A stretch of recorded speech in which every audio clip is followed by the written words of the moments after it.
បាទជំរាបសួរបងប្អូនជាងនេះយើងបាទឥឡូវខ្ញុំមានវីដេអូថ្មីមួយទៀតសម្រាប់ចែកជូនបងប្អូនទស្សនាពីរបៀបបាទតកុងតាក់ប្រដេញបងប្អូនណាកុងតាក់ប្រដេញសុំផ្លូវនិងកុងតាក់ប្រដេញសញ្ញោប្រដេញបងប្អូននឹងមាន2ជម្រើសនឹងនេះគឺនេះកុងតាក់សញ្ញោប្រដេញបងប្អូនណា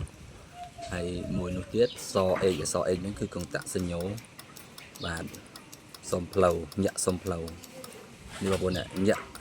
ស្អាតបងប្អូនអើយញាក់ស្អាតញាក់ទាំង4ទាំង6គ្រាប់បាទខាងក្រោយក៏ញាក់ខាងមុខក៏ញាក់អានេះយើងអាចតញាក់ភ្លើងកណ្ដៅទៀតបានបងប្អូនណាតែគាត់ថាវា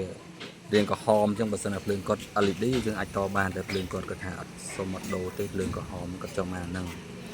អញ្ចឹងឥឡូវកែគាត់រួចរាល់ហើយគាត់ចាប់អត់ហើយខ្ញុំចាប់យ៉ាងនេះតែ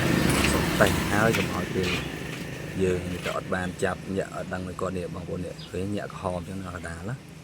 នឹងអញ្ចឹងញាក់ស្អាតបងប្អូនណាសម្រាប់មេឃស្ទៀវគឺពេញចិត្តហ្មងអញ្ចឹងរៀបរយគាត់ហើយរួចរាល់ហើយឥឡូវយើងចំចាប់ដាក់គាត់វិញហ្នឹងហើយបងប្អូន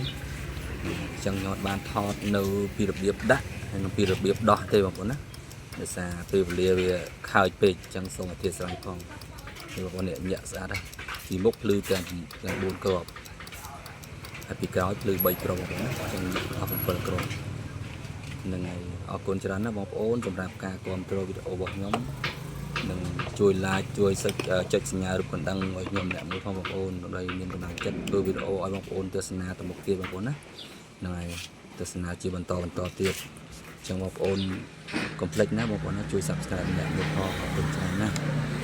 អរគុណទឹកចិត្តរបស់បងប្អូនបាន comment បានសួរអត់បានតបភ្លាមទេបងប្អូនអធិស្ឋានធ្វើម៉េចដោយសារខ្ញុំមានភារកិច្ចរវល់ច្រើនហ្នឹងបងប្អូនណានឹងអធិស្ឋានផងអញ្ចឹងវីដេអូនេះខ្ញុំមានតែប៉ុណ្្នឹងទេបងប្អូនណានឹងចែកជូនបងប្អូនដើម្បីទស្សនាកំសាន្តលេងក៏ដូចជាចំណេះដឹងមួយសម្រាប់ទុកឲ្យបងប្អូនចាំរៀនបាទតើបងប្អូនរៀនសូត្រ